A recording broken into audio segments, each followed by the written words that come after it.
What's up guys, this is Massey. Welcome to another video. In this video I want to show you some examples regarding half-life questions.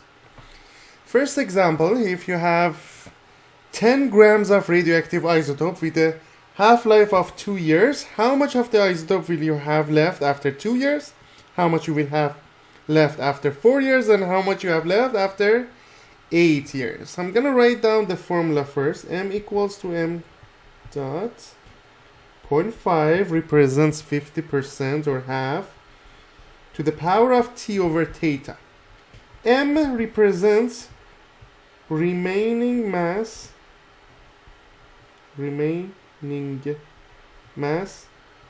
or current mass. M dot is initial mass before any decay. Remember, M and M dot, they need to have the same unit. If M is grams, M dot has to be gram. If M is milligram, M dot has to be milligram. If M is kilogram, M dot has to be kilogram. T is time. Theta is half-life time. Again, T and theta both, they have to have the same unit. If time is in year, theta has to be in year. If theta is month, T has to be in month, and so on. Then let's start the question. We need to find out how much is left. So M is unknown. M dot is the 10 grams because it says the initial is 10 grams, right? So 0.5 T divided by theta. It means that after one half-life, it's going to be 10 times 0.5, which is going to be 5. That makes sense because it has to be divided to 2. And 5 is going to be remaining after 2 years. After 4 years, it's going to be half of this one. So we know already it's going to be 2.5. But let's do the calculation. 4 over 2, which is 10 times 0.5 to the power of 2, which is 10 times 0.25. That's going to be 2.5 grams.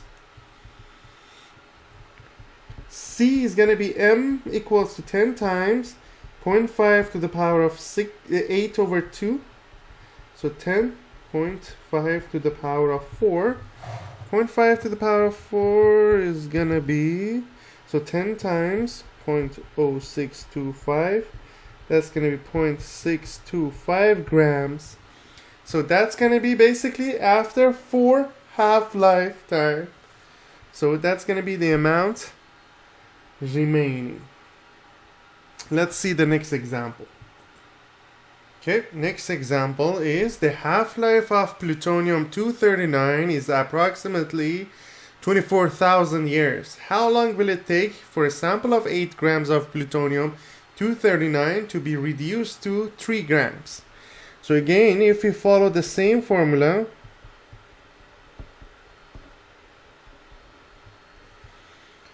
we have 3 grams equals to 8 grams, 0.5 T divided by 24,000 because the half-life is 24,000. So 3 equals to 8 times 0.5 to the power of T over 24,000. In order to solve this one, we need to basically, first of all, divide both sides by 8. So 3 divided by 8. 8 divided by 8 is going to be 1. 0.5 to the power of T over 24,000. Then you take log of both sides. It's going to be log 3 over 8 equals to log 0.5 to the power of T over 24,000. So that's going to be T over 24,000 times log 0.5. We know when we have log A to the power of N, we can write it as N times log A. We had it before in many examples. So therefore here I can find log 3 over 8. So log 3 divided by 8 is going to be negative 0.4259. T divided by 24,000. Log 5.5 is going to be negative 0.301.03. So T over 24,000 is going to be 0.4259 divided by 0.30103. That's going to be 1.4148. So T will be 24,000 times 1.4148. That's going to be 33955.2. 33,955.2 years takes to have 8 grams of plutonium-239 reduced to 3 grams.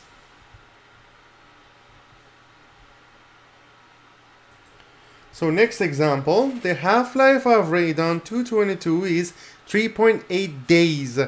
How much of a 30-gram sample is left after 18 days? So days and days, so we don't need to convert any time. So m equals to m dot 0.5 to the power of t over theta. Since it is decay to half, that's why we have 0.5 in here. So initially we had 30 grams, 0.5. Time is 18 days divided by 3.8. So that's going to be 0.5 to the power of 18 divided by 3.8 times 30. That's going to be 1.125 grams. That's what it remains after 18 days. Next example. Carbon 14 has a half-life of 5,730 years. If a sample contained 100 milligrams originally, how much is left after 17,190?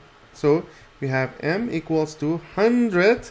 We leave it as milligrams, so at the end, the final answer is going to be in terms of milligrams as well. Unless the question asks you to report it in something else, like micrograms or grams or kilograms. 0.5 to the power of 17,190 divided by 5,730. So that's going to be, let's calculate it, 0.5 to the power of, in bracket, 17,190 divided by 5,730. That's going to be 0.125.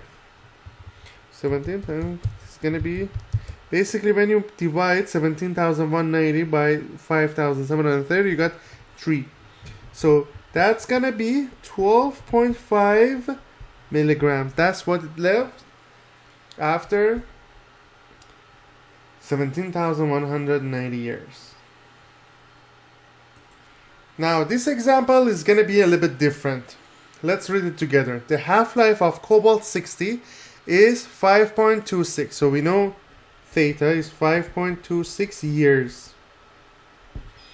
If 50 grams are left after 12 years, it means that T is 12 years. It's left remaining is going to be M, 50 grams. How many grams were original sample? So we are looking for M dot this time. So we're going to write it 50 equals to M dot 0.5 to the power of 12 divided by 5.26. So that's going to be 50 equals to 0.5 to the power of, in bracket, 12 divided by 5.26 is going to be m dot times 0.2057. Or you calculate this one first. 12 divided by 5.26 is going to be 2.2813. So 0.5 to the power of 2.2813 is going to be 0.2057. So now m dot is going to be 50 divided by 0.2057 is going to be 243.1 grams. That's going to be the original mass. In this example, we have the half-life of a radioactive material is 6.1 days. If 40 grams are left after 32 days, how many grams were in the original sample? So again, m equals to m dot 0.5 to the power of t over theta. Remaining mass is 40 grams. T is 32 days. Theta half-life is 6.1 days. what is m dot? So 40 grams equals to m dot 0.5, 32 divided by 6.1. So that's going to be 40 m dot 0.5 to the power of, in bracket, 32 divided by 6.1 is going to be 0.02635. M dot is going to be 40 divided by 0.02635.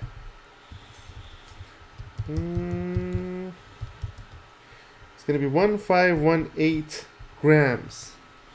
That's the original mass we had 32 days ago.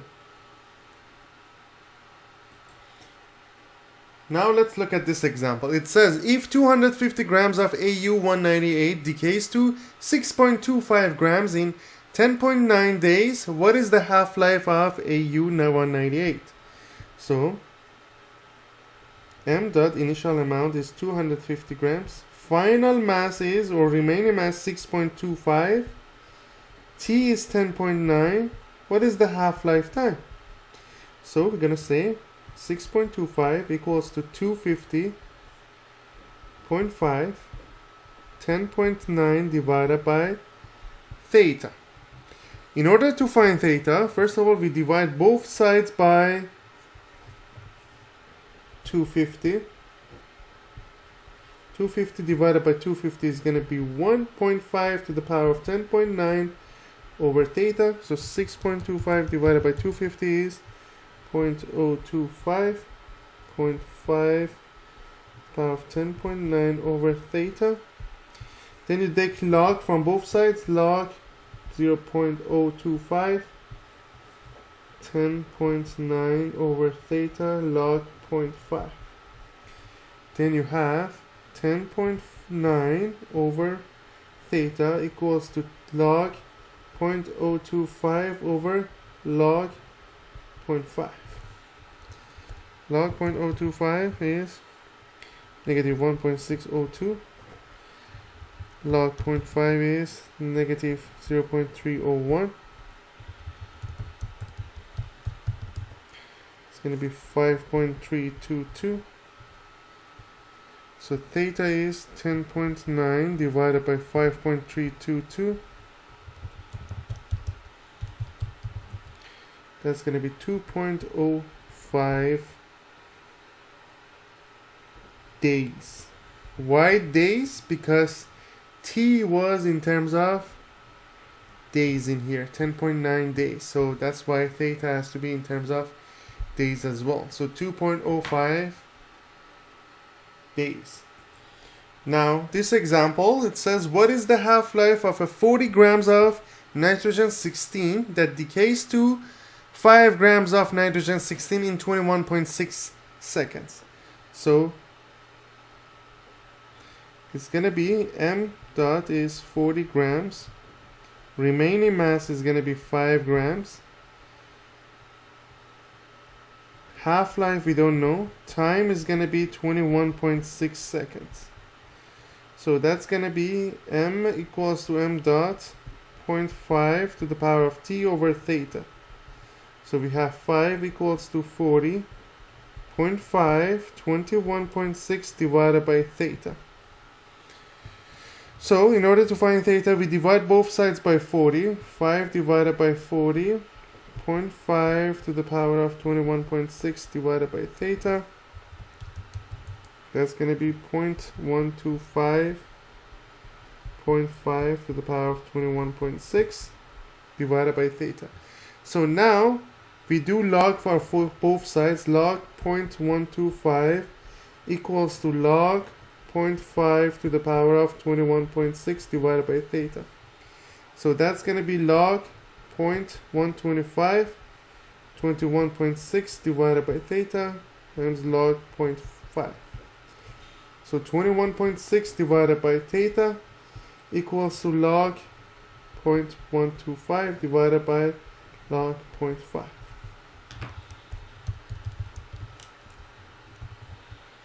That's going to be negative 0.903. Log 0.5 is going to be negative 0.301.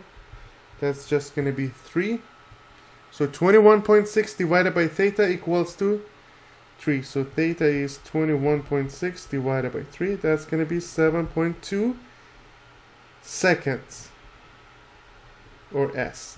Because here t was 21.6 seconds. So the answer, the half-life time, is going to be 7.2 seconds. It means that every 7.2 seconds is going to be half. Next example, it says a 100-gram sample of sodium-24 decays to 11 grams. So m dot is 100 grams. M is 11 grams of sodium within 30 hours. What is the half-life of? Okay, so t is 30 hours. We need to find out theta.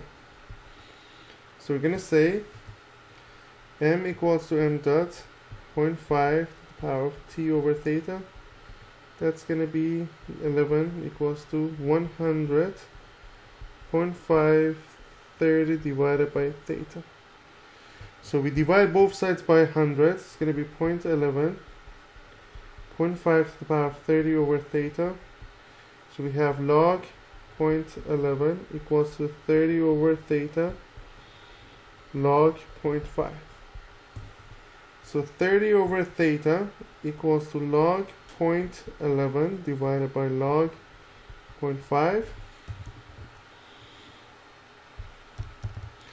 divided by log 0.5. That's going to be 3.18. So 30 divided by 3.18 is going to be theta. So theta is going to be 30 divided by 3.18. That's going to be 9.434.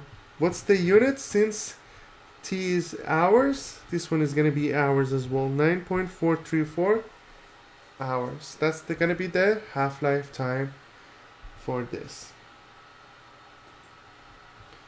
Now in this example, it says if the half-life of iodine 131 is 8.1 days, so theta is 8.10 days, how long will it take a 50-gram sample, m dot is 50 grams, decay to 16.25? So we need to find out. So 16.25 equals to 50 times 0.5 to the power of t over 8.1.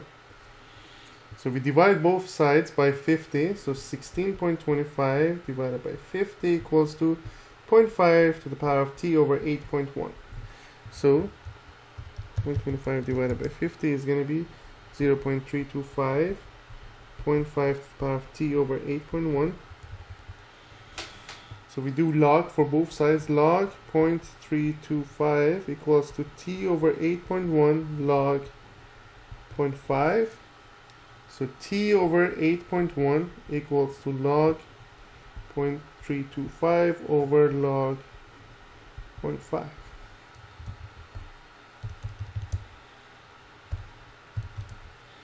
It's going to be 1.62. So t will be 8.1 times 1.62. That's going to be 13.1. And time, since theta was in terms of days, this one has to be in terms of days as well. So it's going to be 13.1 days. Now next example, potassium 42 has a half-life of 12.5 hours. So theta is 12.5 hours. How much of a 600-gram sample of potassium 42 will be left after 50 hours? So t is 50 hours. So m dot is 600. What is going to be m? So it means that we have 4 half-life. So that means it's going to be pretty much is going to be 300. 150. Looks like it's gonna be 75. So m equals to m dot 0.5 t over theta. So m equals to 600.5 50 divided by 12.5, which is gonna be 4, right? So m will be 0.5 to the power of 4 times 600. that's going to be 37.5 grams remaining. So it's going to be 4 half-life. So because we have 4 cycle here, so 600 becomes 300, 300 becomes 150, 150 becomes 75, 75 becomes half.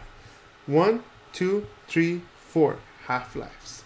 For the first half-life, it means that the first 12.5 hour is changed from 600 grams to 300 grams. Then the second one is going to be from 300 to 150. Then third cycle is going to be 150 to 75.